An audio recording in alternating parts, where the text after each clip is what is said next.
Maka apa yang harus dilakukan saat masih hidup sebelum wafat? Fattaqullaha alladzi tasaaluna bihi wal arham. Maka kata Allah dipesankan, bertakwalah engkau yang telah beriman, yang muslim. Jangan sampai pulang punya persoalan. Kumpul dengan teman-temanmu, lihat keluargamu, anak istrimu, tetanggamu, teman-temanmu di kantor, dalam pekerjaan, maka bangun silaturahim ini.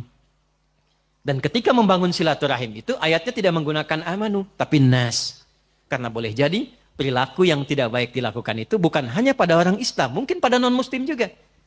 Teman-teman yang hadir saat ini, atau tersambung hybrid yang non-muslim, ingat ya, kalau ada orang Islam mencela non-muslim pun dia tetap berdosa. Itulah indahnya Islam. Akhlak sosial itu dihitung merata oleh Allah. Jangan dikira selesai, tidak.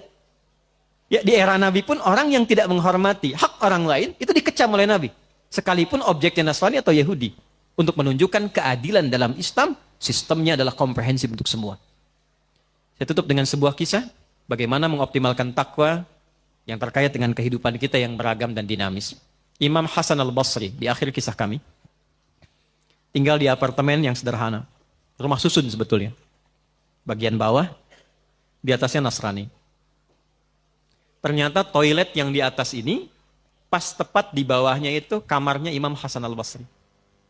Imam Hasan al-Basri itu orang soleh, ahli fikih, ahli Quran, ketaatannya luar biasa, dekat dengan Allah, sering mimpi ketemu Nabi.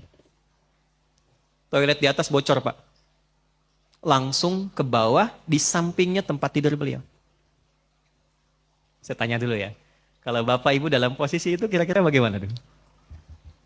Keluar, ingatkan tetangga ya. Ini levelnya agak tinggi, ini takwa yang tinggi, yang memang agak sulit menirunya, tapi kita bisa mencari cara lain yang terbaik.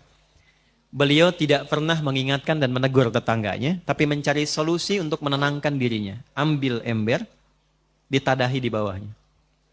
Setiap kali penuh, buang, ganti lagi. Buang, ganti lagi. Ini kisah nyata. Satu kali sakit. Nah, sakit tidak keluar, tetangga tahu. Yang Nasrani ini jenguk. Bagaimana ini kisahnya, kok beda keyakinan masih mau jenguk? Kalau tidak membangun hubungan baik, mustahil bisa turun menjenguk. Imam besar loh. Turun ke bawah, dijenguk.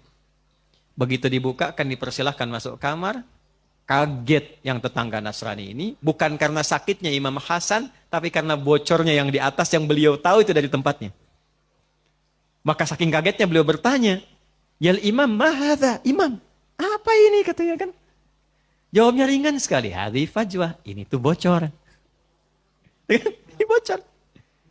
Kenapa Anda nggak bilang katanya kan? Apa jawabannya? Kalau saya bisa tangani sendiri, kenapa mesti merepotkan tetangga? Sudah berapa lama ini terjadi? 20 tahun. 20 tahun.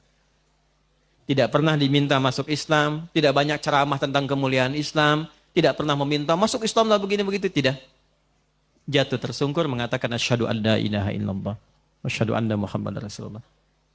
Intinya bukan pada seseorang mesti berislam atau tidak berislam. Karena Allah pun melarang seseorang memaksa. Orang yang maksa orang lain masuk Islam itu dihukumi dosa. La ikraha fiddin. Tapi orang Islam diminta menampilkan akhlak terbaik. Sehingga siapapun mengenal inilah real muslim itu seperti ini. Jadi saya mohon, Anda adalah hakim yang muslimah. Tunjukkan bahwa Anda seorang muslim. Muslim tidak korupsi. Muslim tidak menipu. Muslim tidak berdusta. Muslim disiplin. Muslim sabar, dan Muslim berperilaku baik kepada sesamanya. Jaga itu, karena kehormatan itu yang akan kita bawa di hadapan Allah saat dihisab.